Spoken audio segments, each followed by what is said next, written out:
Hi மக்களே, வணக்கம். இன்னைக்கு நம்ம எதை பற்றி பார்க்க போறோம்னா தமிழோட எலெக்ஷன் தான். அது முடிவு வரைக்கும் அதே நியூஸ் தான். ஸோ இன்னைக்கு தமிழோட எலெக்ஷன் வந்து ரொம்ப பரபரப்பாக போயிட்டு இருக்கு. எல்லாருக்கும் வீதிக்கு வீதி, தெருவுக்கு தெரு, தொகுதி தொகுதி ரொம்ப பரபரப்பாக இருக்காங்க எல்லா கட்சியுமே. எல்லாம் புருடா வள்ளி விட்டுட்டு இருக்காங்க. ஸோ நேத்தோட வந்து வேட்புமனு தாக்கல் முடிஞ்சிச்சு.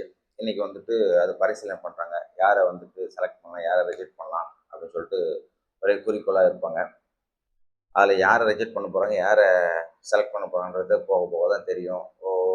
7600 மனு தாக்கல் ரெக்கார்ட் ஆகிருக்குன்னு சொல்கிறாங்க.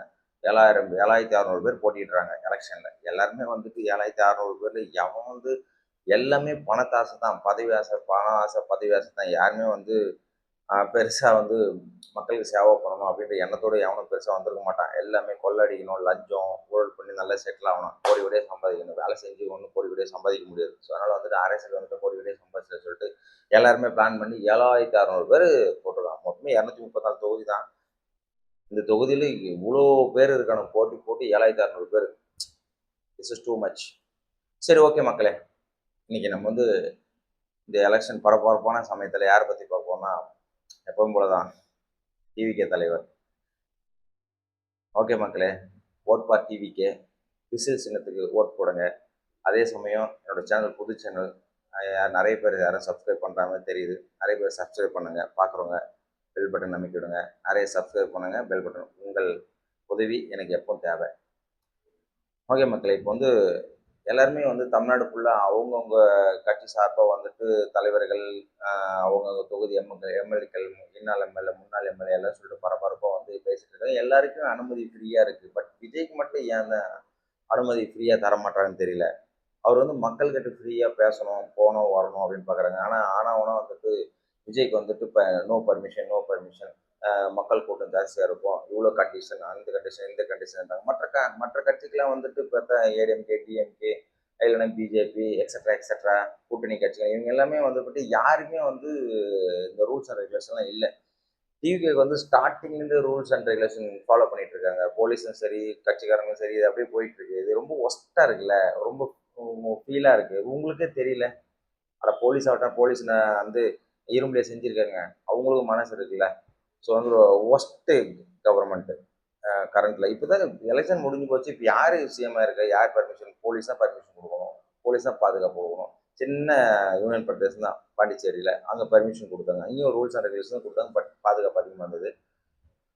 விஜய் வந்து சென்னையில் இன்னைக்கு வந்துட்டு பரப்புரை பண்ணுற மாதிரி இருந்துச்சு. Villivakkam, Saidapet, Jafferkhanpet and T Nagar, some extra 2-3 இடத்துல வந்து பரப்புரை பண்ணுற மாதிரி பிளான் பண்ணிட்டு இருந்தாங்க விஜய்க்காக. ஸோ விஜய் வந்து ப்ளஸ் என்னன்னா வந்துட்டு அவங்க கட்சிக்காக வந்து அவங்க கட்சி வேட்பாளருக்காக வந்து பேசினாதான் இன்னும் நிறைய ப்ளஸ் ஆகிட்டே இருக்கும்.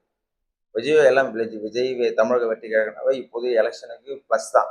பட் அதையும் மீறி வந்துட்டு இன்னும் ப்ளஸ் சேர்க்கணும்னா என்னென்ன சொல்ல போறாரு அப்படின்றது எல்லாருக்கும் மக்களுக்கு நல்லா புரியணுன்றதுக்காக ஒன் பை ஒன்னாக வந்து ஞாபகப்படுத்திட்டே இருந்தால் மட்டும்தான் முடியும். ஸோ அதனால் வந்துட்டு எப்பாச்சும் ஒரு முறை, வாரத்துக்கு 1 டைம் 2 டைம், ஸோ அந்த எலெக்ஷன் முடிவு வரைக்கும் கேம்பெயின் பண்ண செட் ஆகாது. ஸோ அதனால் வந்துட்டு வந்து சொல்லிகிட்டே இருந்தாங்க. அவங்கவுங்க எடப்பாடியிலேருந்து, ஸ்டாலின்லேருந்து, மற்ற கட்சிகாரங்களாம், கூட்டணி கட்சிகள் பிஜேபியிலேருந்து எல்லாமே வந்து எக்ஸட்ரா பேசிகிட்டே இருக்காங்க. நைன்னு பேசுறதே தான் பேசிகிட்டே இருக்காங்க. இதை தரேன், அதை தரேன், இது ஃப்ரீ, அது ஃப்ரீ, இது தள்ளுபடி, அது தள்ளுபடி. மக்கள் யார் அப்பம் மூட்டு காசு, இது ஃப்ரீ, அது ஃப்ரீ, இந்த சீமா சொல்கிற மாதிரி யார் அப்பம் பாட்டம் விட்டு காட்டு எடுத்துன்னு வந்து கொடுப்பீங்க அப்படின்ற மாதிரி தான். ஸோ விஜய்க்கு வந்து பெர்மிஷன் கொடுக்கறது ரொம்ப ரொம்ப கஷ்டப்படுறாங்க. எங்கே வந்து இன்னும் குரோத் ஆகிடப்படணும், குரோத் ஆகிறானோ இல்லையோ விஜய். ஆனால் வந்து ஸோ அவங்க கட்சி வளர்ந்துட்டே தான் இருக்குது. மக்கள் எல்லாம் நியூஸ் பார்த்துட்டு இருக்காங்க. யூடியூப்லேருந்து, டிவிலேருந்து, இன்ஸ்டாகிராம்லேருந்து எக்ஸட்ரா எல்லாமே பார்த்துட்டே தான் இருக்காங்க. ஸோ அதை பற்றி கவலை இல்லை. மக்கள் எல்லாமே புரிஞ்சுக்கிறாங்க. ஸோ ஒரு சேஞ்சஸ் எதிர்பார்க்குறாங்க. ஒரு தமிழ்நாடின் சேஞ்சஸ் ஃபார் ஒரு சேஞ்சஸ், ஒரு நியூ சிஎம், ஒரு நியூ கேண்டிடேட். ஸோ அவங்க எப்படி பிஹேவ் பண்ணுறாங்க, எப்படி ஒரு 5 ஆண்டு ஒரு சான்ஸ் கொடுத்து பார்ப்போமே அப்படின்னு சொல்லுவாங்க. விஜய் அதுக்காக தான் ஒரே ஒரு சான்ஸ் கொடுங்க, ஒரு சான்ஸ் கொடுங்கன்னு சொல்லிட்டு கேட்டுட்டு இருக்காரு. அம்பிளா கேட்டுட்டு உட்காந்துட்டு இருக்காரு. ஸோ அதனால் வந்துட்டு அவருக்கு எண்ணங்கள் இருக்கு. இவ்வளோ கோடி கணக்கில் செலவு பண்ணி மனுஷன் வந்து சொத்து விற்கிறாங்க, இது விற்கிறாங்கன்னு சொல்கிறாங்க. பட் ஐ டோன்ட் நோ, வேற என்ன பண்றது? கட்சி தலைவனும் அவனும், சிஎம் அவனும், சொத்தோ இல்லை சொத்து பத்தி எல்லாம் வித்துட்டு அவனும் இல்லை கையில் இருக்கிற பணத்தை செலவு பண்ணி தான். சொத்து விற்கிறாரோ இல்லையோ, கையில் இருக்கிற பணத்தை செலவு பண்ணி கட்சி மேம்படுத்திட்டே தான் இருக்காரு. இன்னும் பவர்ஃபுல் ஆகிட்டே தான் இருக்காரு. ஒரு டயத்தில் தமிழ்நாட்டில் வந்து டிஎம்கே ஏடிஎம்கே அப்படின்னு தான் இருந்தது. இப்போ டிவிகே அப்படின்னு சொல்லிட்டு வந்து நிற்கிறாங்க. நல்ல வளர்ச்சி. ஸோ நல்ல ஒரு குரோத், பயங்கர குரோத்து. யாரும் எதிரே பார்க்கல. சர்ன்னு மேலே வராங்க. ஃபர்ஸ்ட் எலெக்ஷனே வின் பண்ணிட்டா வேற விஷயம்தான், வேற லெவல் தான். ஸோ மற்ற 2 கட்சிக்காரனும் செத்து போயிடுவானுங்க போல இருக்கு. ஸோ அதனால வந்துட்டு பயம் வந்துடுச்சு எல்லாருக்குமே, பேனிக். ஸோ வந்துட்டு இவன் வந்து பேசினான்னா என்ன ஆகுமா என்ன ஆகும்னு சொல்லிட்டு மேலெடுத்த உத்தரவு போலீஸ் வந்து யாருமே பர்மிஷன் கொடுக்க மாட்டாங்க. விஜய் வந்து பேசினா மக்கள் எல்லாருமே கொஞ்சம் குதூகலிக்கிறாங்க. மக்கள் சும்மாவே வந்து மக்கள் பக்கமும் தப்பு சொல்லலாம். விஜய் வராருன்னா வந்து பாருங்க யார் வேணும், ரொம்ப ஓடி ஆடி ரொம்ப அமக்கலம் பண்ணி ஜீப் மேலே ஏறுறேன், கார் மேலே ஏறுறானுங்க, இந்த வேன் மேலே ஏறுறானுங்க, பிரச்சார வாகனத்து மேலே ரொம்ப எக்ஸட்ரா மக்கள் வந்து அன்பு காட்டலாம். ஆனால் இதுக்காக இந்த மாதிரிலாம் ரொம்ப அன்பு வெறித்தனமான அன்புலாம் காட்டக்கூடாது. அவங்களோட அன்பு வந்து ஓட்டு போடுறாங்கல்ல, ஏப்ரல் 23 வர 23 உங்க அன்பு போயிட்டு ஆதரவு போயிட்டு உங்க பாசத்தை எக்ஸட்ரா என்ன அவனை விஜய் மேலே என்ன காட்டணும், டிவிகேன்னு ஒதுக்கப்பட்ட சின்னத்துல விசில் சின்னத்துல போய் ஓட்டு போட்டு அப்ப அன்பு காட்டி ஜெயிக்க வச்சு சிஎம் ஆக்குங்க. அதுதான் அன்பு. ஸோ இப்போ வெறித்தனமா ஒரு ரோட்ல வந்து அவர் வரவே விடாம மடக்கி மடக்கி மடக்கி ஸோ இரிட்டேட் பண்றதுனால தான் வந்து அவரே டென்ஷன் ஆயிடுறாரு. டென்ஷன் ஆகிற வெளியில காட்ட முடியல. மனுஷன் தானே விஜயும். ஸோ வந்து டென்ஷன் வெளில காட்ட முடியல. ஏன்னா வெளில காட்டோட விஜய் கோப்பட பெருசாக்கி விட்டுருவாங்க டிவியில், நியூஸில் எல்லாருக்குமே தெரியும். ஸோ அதனால் பயபிள் வந்து பெருசாக கோவப்பட மாட்டேங்கிறாரு. கோவம் வந்தாலும் அடக்கி வாசிக்கிறாரு. வேற வழி இல்லை. ஏன்னா கோவப்பட சீமா மாரி கோவப்பட்டு வார்த்தை விட்டுட்டா வேஸ்ட்டு. ஸோ ஒரு எவ்வளோ உயரத்துக்கு டிவிக்கு மேலே போயிருக்கோம் அப்படியே சரணி கீழே இறக்கிடுவாங்க மக்கள்.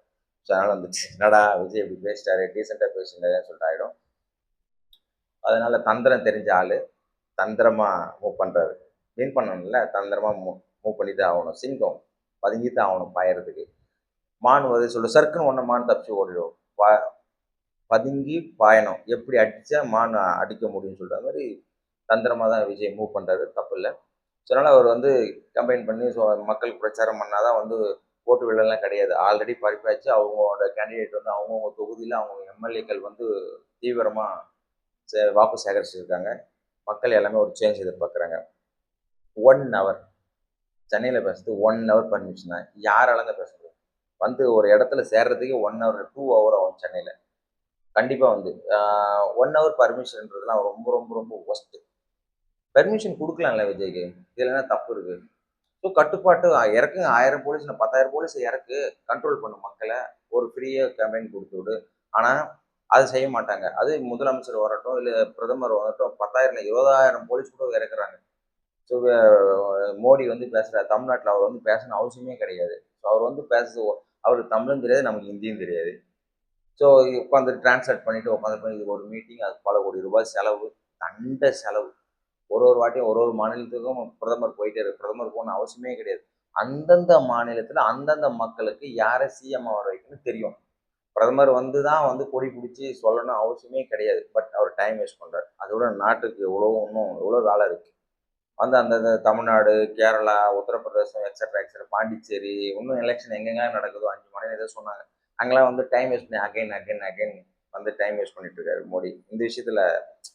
ஸோ அவர் வந்து மைனஸ் தான் நான் சொல்லுவேன். Time waste of time. Modi தான் வந்து சொன்னால் தமிழ்நாட்டில் பிஜேபி யாரும் ஓட்டு போட போகிறதில்ல, கேரளாவில் யாரும் ஓட்டு போட போகிறதில்ல, உத்தரப்பிரதேசம் புதுச்சேரி அப்படிலாம் கிடையாது. அவங்கவுங்க ஸ்டேட்டில் அவங்கவுங்க யாரை வர வைக்கணும்னு நினைக்கிறாங்களோ அவங்கள தான் வர வைக்க முடியும். மக்களை ஒன்றுமே பண்ண முடியாது நீங்கள். ஸோ மக்களை சேவை பண்ணுறது தான் எல்லாமே இருக்கிறாங்க. அதனால் அந்த மக்களை குடிமை பிடிச்சி ஆட்ட முடியாது. ஸோ வந்து இருக்காங்க. அதனால் விஜய்க்கு வந்து 1 hour permission very very worst.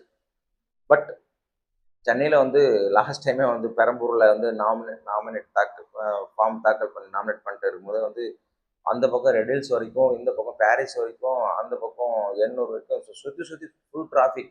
மனுஷன் வந்துட்டு பெரம்பூரில் தான் தாக்கல் பண்ணிட்டு பெரம்பூர் அண்டு கொளத்தூர் இதில் தான் வந்து சும்மா ஜஸ்ட் பேசாமல ரொம்ப நேரம் கூட பேசவும் விடலை.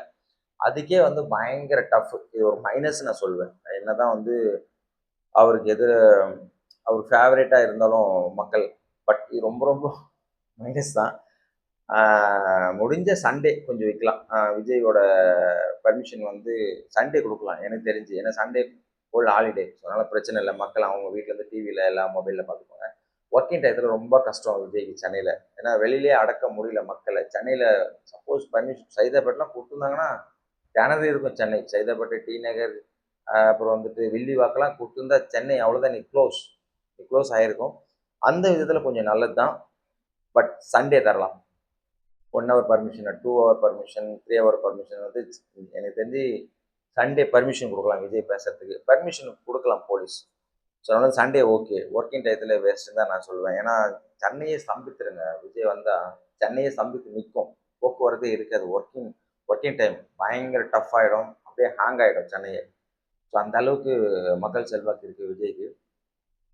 நல்ல விஷயம் தான். அந்த மக்கள் செல்வாக்கு எல்லாமே அந்த அன்பு வந்துட்டு எலெக்ஷன் அன்னைக்கு வர ஏப்ரல் 23 அங்கே போயிட்டு நீங்கள் ஆக்ட் பண்ணிங்கன்னா அது செம்மையாக இருக்கும். சென்னையை ஹேங் பண்ணுறத விட எலெக்ஷன் அன்னைக்கு போயிட்டு அந்த பட்டனை விசில் சின்னத்தில் அமுக்கி அமுக்கி ஒரே ஹேங் ஆகிடுச்சுன்னா ரொம்ப சந்தோஷம்.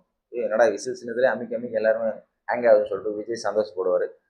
ஸோ மக்களே, விஜய்க்கு வந்து 1 ஹவர் பர்மிஷன் தர்றதுலாம் ரொம்ப ஒஸ்ட்டு. போலீஸும் ரொம்ப ஒஸ்ட்டாக தான் பண்ணுறாங்க. இதில் ப்ளஸ் இருக்குது, மைனஸ் இருக்குது. விஜய் வந்து பேசினாருன்னா எல்லாமே குதிச்சு ஒரு ஒரு பூஸ்டப் கிடைக்கும், ப்ளஸ் இருக்கும். அதே சேம் டைம் மைனஸும் இருக்குது. சென்னை வந்து ஸ்தம்பிக்கும், கண்டிப்பாக முடியாது. சிக்னல் இது டிராஃபிக் பயங்கரமாயிடும், மூவ் பண்ண முடியாது. அவர் பேசிட்டு வெளியே போகிறதுக்கு கூட வழி இருக்காது. மேபி என்னோட ஐடியா தோணுதுன்னா சண்டே கொடுத்தா தாராளமாக 2 ஹவர்ஸ் இல்லை 5 ஹவர்ஸ் 4 ஹவர்ஸ் கூட கொடுக்கலாம். அவரும் பெருசாக ஒன்றும் பேசுறது மிஞ்சி போனால் ½ ஹவர் பேசுகிறேன், 3/4 மணி நேரம் பேசுகிறேன், அவ்வளோதான். அதுக்கே வந்துட்டு வழி விட மாட்டேங்கிறேன் பேசுறதுக்கு. சண்டே இஸ் பர்மிஷன் கிராண்டட், சூப்பராக இருக்கும். என்னோட ஐடியாஸ். போலீஸ் என்ன யோசிக்கிறேன்னு தெரியல. இவங்கள தாவேக்கவும் சண்டே கேட்கலாம், பிரச்சனையே இல்லை. ஸோ ஒர்க்கிங் டயத்தில் கொஞ்சம் கஷ்டம் சென்னைக்கு.